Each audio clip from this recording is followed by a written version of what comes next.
Hello student, তোমরা যারা ক্যালকাটা ইউনিভার্সিটির আন্ডারে সেমিস্টার 6-এর ছাত্রছাত্রী আছো এবং তোমাদের রাষ্ট্রবিজ্ঞান সাবজেক্টে অনার্স আছে, তোমাদের জন্য আজকে ক্লাসটা খুবই গুরুত্বপূর্ণ।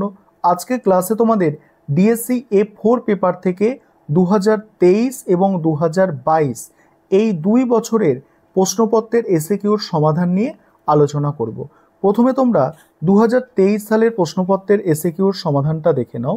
প্রথম প্রশ্ন, কবে এবং কোন চুক্তির মাধ্যমে সার্বভৌম জাতিরাষ্ট্র ব্যবস্থার উন্মেষ হয়েছিল? অ্যান্সারটা দেখো, 1648 সালে ওয়েস্টফেলিয়া চুক্তির মাধ্যমে ইউরোপে আধুনিক সার্বভৌম জাতিরাষ্ট্র ব্যবস্থার সূচনা হয়েছিল। পরের প্রশ্ন, সার্বভৌম রাষ্ট্র ব্যবস্থার বিবর্তনে 1815 সালের ভিয়েনা চুক্তির একটি তাৎপর্যপূর্ণ অবদান চিহ্নিত করো। দেখো, ভিয়েনা চুক্তি ইউরোপে ক্ষমতার ভারসাম্য প্রতিষ্ঠা করে, যা ভবিষ্যতে যুদ্ধ রোধ করা যায়। তারপরে পরের প্রশ্ন কি আছে দেখো, আধুনিক রাষ্ট্র ব্যবস্থার তাত্ত্বিক বিবর্তনে যা বোদার গুরুত্বপূর্ণ অবদান কি? যা বোদা আধুনিক রাষ্ট্রচিন্তায় সার্বভৌমত্ব ধারণার প্রবর্তক। তিনি সার্বভৌমত্বকে রাষ্ট্রের স্থায়িত্বের মূল সত্য হিসাবে দেখেছিলেন। পরের প্রশ্ন আছে দেখো, সাইলেন্ট স্প্রিং এর লেখককে? Rachel Carson. নেক্সট আছে দেখো, গ্লোবাল কমন্স কথাটির অর্থ কী? গ্লোবাল কমন্স বলতে বোঝায় এমন একটি আন্তর্জাতিক সম্পদ যা সব রাষ্ট্রের জন্য উন্মুক্ত, যেমন সমুদ্র, মহাকাশ, বায়ুমণ্ডল, দক্ষিণ মেরু অঞ্চল, এইগুলো।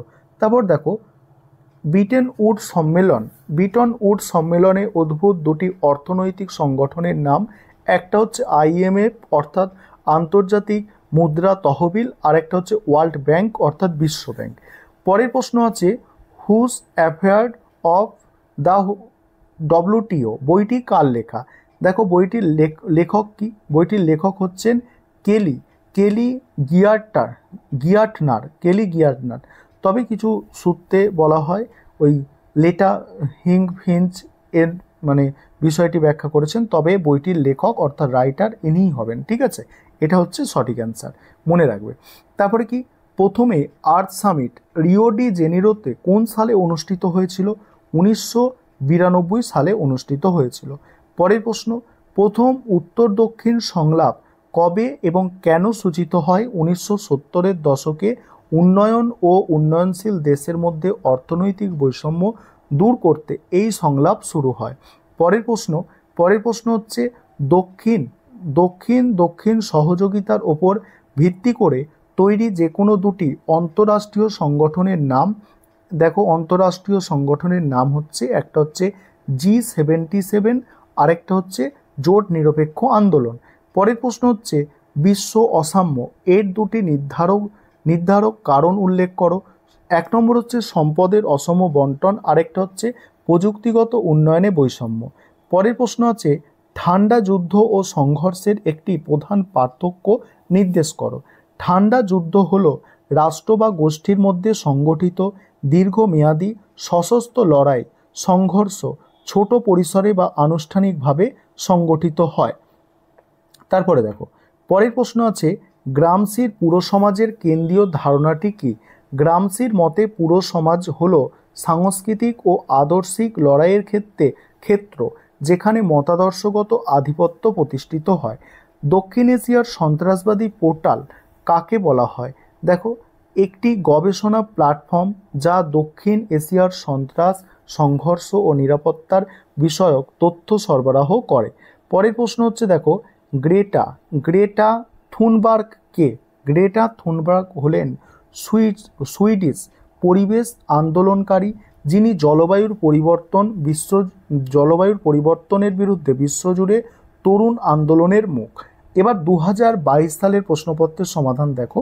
তার আগে যে বিষয়টা তোমাদের বলার আছে, তোমাদের জন্য অনলাইন কোচিং ক্লাস চলছে। তোমরা যদি কেউ চাও, এখনও তোমরা কিন্তু পেড ব্যাচে অ্যাডমিশন নিতে পারো, বা তোমরা কেউ যদি চাইছো যে আমাদের স্টাডি মেটেরিয়াল পারচেস করব, তাহলে তোমরা স্টাডি মেটেরিয়াল পারচেস করতে পারো। আমাদের প্রত্যেকটা পেপারে স্টাডি মেটেরিয়াল অ্যাভেলেবেল আছে, অর্থাৎ তোমাদের ডিএসসি পেপার এবং সিসি পেপার প্রত্যেকটা পেপারে স্টাডি মেটেরিয়াল অ্যাভেলেবেল আছে।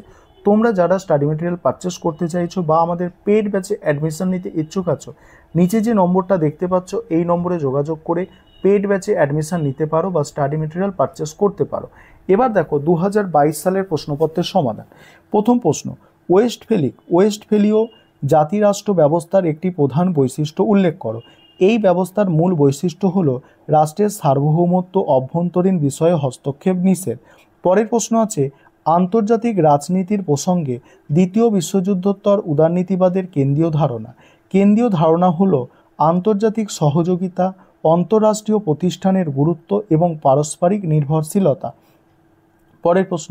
পরের প্রশ্ন আছে, রাষ্ট্রের অত্যাবশ্যক বৈশিষ্ট্য হিসাবে সার্বভৌমিকতাকে কোন ফরাসি রাজনৈতিক চিন্তাবিদ প্রথম উপস্থাপন করেন? উত্তর হচ্ছে জাবোদা।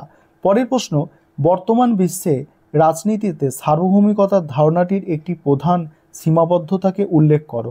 একটি প্রধান সীমাবদ্ধতা হলো আন্তর্জাতিক প্রতিষ্ঠান ও চুক্তির প্রভাবে রাষ্ট্রের স্বাধীন চিন্তার গ্রহণ ক্ষমতা হ্রাস পাচ্ছে। পরের প্রশ্ন, আন্তর্জাতিক রাজনৈতিক অর্থনীতির অধীতব্য বিষয় কি?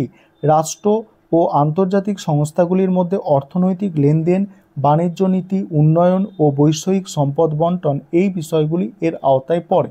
নেক্সট হচ্ছে দেখো, কোন সালে ডাঙ্কেল খসড়া স্বাক্ষরিত হয়? 1991 সালে।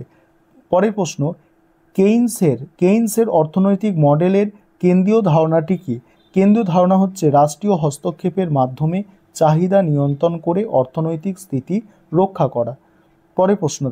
পরের প্রশ্ন আছে, বাণিজ্য ও বৈদেশিক শুল্ক সংক্রান্ত সাধারণ চুক্তি, যেটা গ্যাট বলা হচ্ছে, এর দক্ষিণ এশিয়ার দুটি প্রতিষ্ঠাতা সদস্যের নাম ভারত আর হচ্ছে শ্রীলঙ্কা। তারপরে দেখো, কোয়েড কি? দেখো, কোয়েড হচ্ছে ভারত, জাপান, অস্ট্রেলিয়া ও মার্কিন যুক্তরাষ্ট্রের কৌশলগত একটা জোট। পরের প্রশ্ন হচ্ছে, ওয়াশিংটন ঐক্যমত এর মূল উদ্দেশ্য কী ছিল? উন্নয়নশীল দেশগুলির অর্থনৈতিক সংস্কার নিশ্চিত করতে বাজারমুখী নীতি বাস্তবায়ন ছিল এর মূল লক্ষ্য। সামান্য তীব্রতার সংঘাত বলতে কী বোঝো?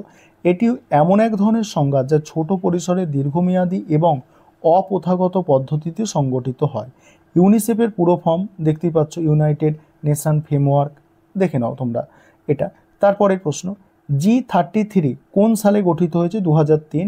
বিশ্ব পুরো সমাজ কাকে বলে? বিশ্ব পুরো সমাজ হলো বিভিন্ন আন্তর্জাতিক সংগঠন, এনজিও, মিডিয়া এবং বুদ্ধিজীবীদের নিয়ে গঠিত এক আদর্শিক ও সামাজিক ক্ষেত্র যা রাষ্ট্রীয় ক্ষমতার বাইরে থেকে প্রভাব বিস্তার করে।